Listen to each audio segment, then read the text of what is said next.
Well, hi, everybody. Hello again. Welcome to Afterthoughts. I'm Aiden, And I'm Larry. and we're happy to be gathered again. Yes, here we are. One more time. Yeah, working through steps of faith, continuing on that theme of generosity and money and resources and stewarding them well. Before we dive into what Larry taught on this morning, why don't you guys in your group actually read through the text that Larry was teaching through? So it's Luke chapter 16, verses 1 to 13, and talk about what stands out to you, what you notice, questions you have, those kinds of things. Yeah.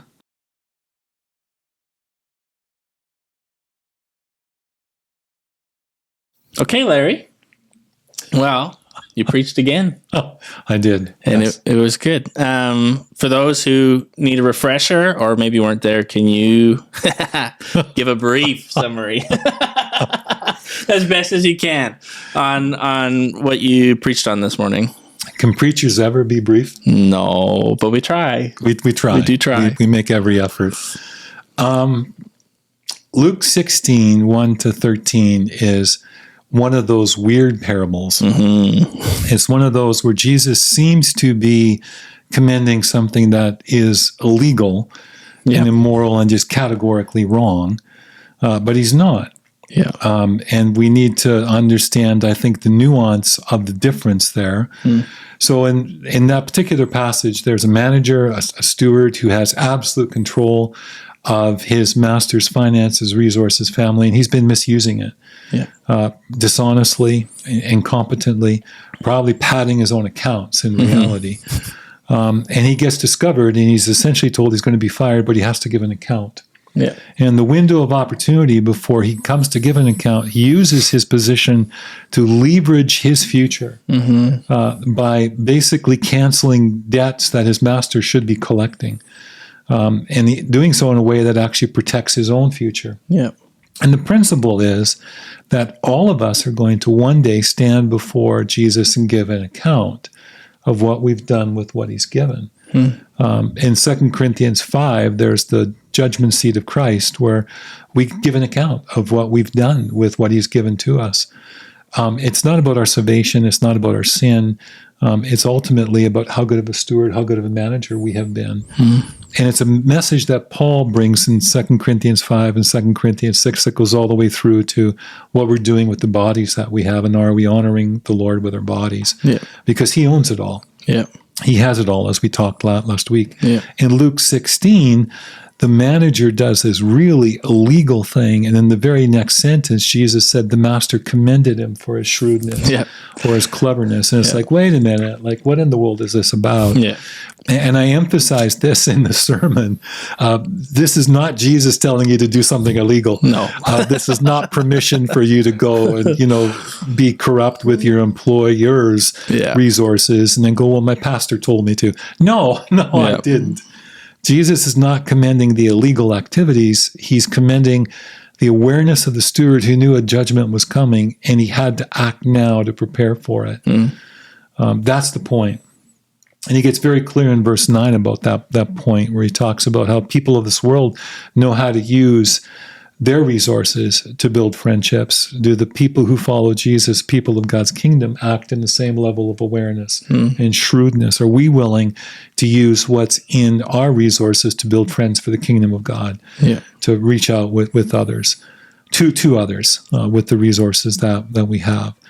So then he wraps everything up with some broad principles about being trustworthy and being very clear about who we're serving, and what it's really all about. And that's in broad strokes the passage itself.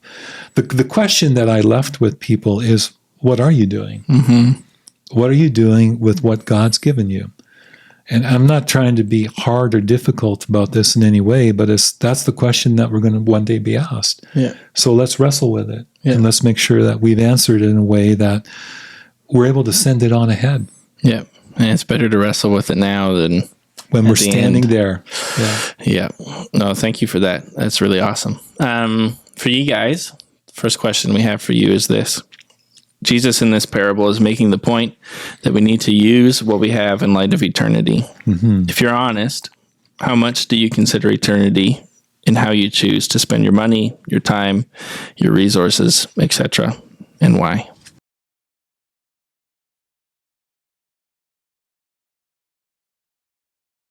Secondly, we have this. If you were to look at how you spend your resources, what would they say about who or what you truly love or value?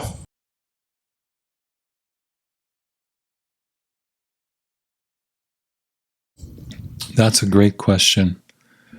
The way that we use our resources really reflects our hearts. Mm-hmm. What's ultimately important to us. And I often made this observation with churches when I was in my previous role. Our church budget actually reflects our vision. Yeah, it does. It reflects what we're really believing in and really valuing. Yeah. It's a clear indicator of where our priorities lie. It's very true. And then lastly, if today was your last day on earth and you knew that you were going to have to stand and give an account before Jesus, what feelings does imagining that bring up with you now, and why? What should you shift or not shift in your life in response to these feelings?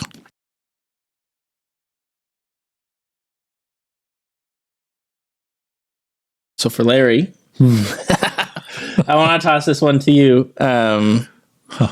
Where it's helpful for us to consider that. I mean, I know for me, there was a time in my life where I constantly felt afraid of that day, where I grew up in a church that was very much would talk about the rapture, and I would always feel paranoid that I was being left behind and would freak out. And one of the reasons why is because I was afraid of that day, some of which was fair, others of which was actually because I didn't fully also understand what Jesus had done for me on the cross, where I lived with a lot of fear, because I actually didn't truly understand what the cross did, and that God has fully forgiven me and fully washed me and fully cleansed me, and I didn't have to stand before the judgment seat afraid because of what Jesus did.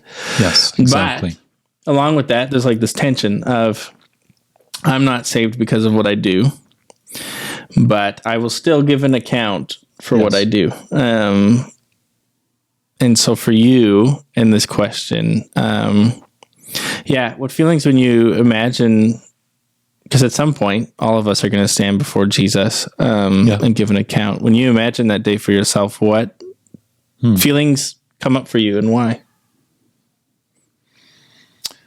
That's a great question. Without having given a lot of thought to the answer, I think that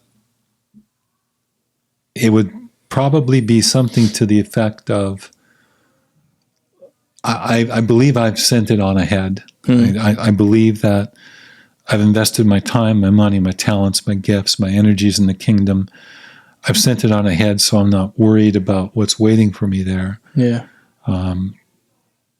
I would probably spend some time in prayer saying, Lord, you know the number of times I forgot, the number of times I got distracted, the number of times I inevitably made it selfish and made it about me.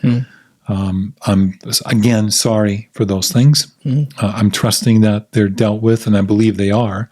I've confessed them, I've dealt with them, I've repented of them. But I'd probably do it one more time. Probably just out of the sense that I may have missed something. Yeah. But otherwise, what I'm looking forward to is I'm looking forward to opening my eyes and seeing Jesus. And I'm praying that he will say, welcome home, faithful servant. That's what I'm anticipating. That's what I'm praying for. That's what I'm working towards. That is the crux of it. Yeah.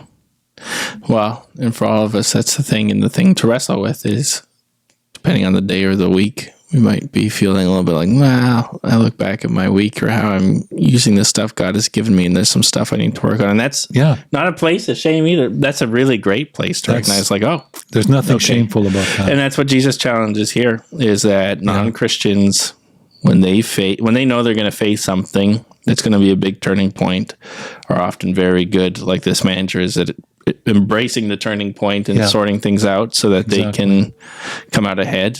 And that he is saying to us the same challenge is to, like, one day there will be a turning point in your life, and there's things you can do now to face that day with your head held high and being like, I know that I have stewarded these things well, and I've really pressed in and I can approach that day with confidence because I know that I haven't been fighting for myself or fighting for my temporary pleasure in this moment that I know will fade, but I've been putting it kind of ahead and putting it into other people. And so that's kind of the challenge for Jesus for all of us, is to do that.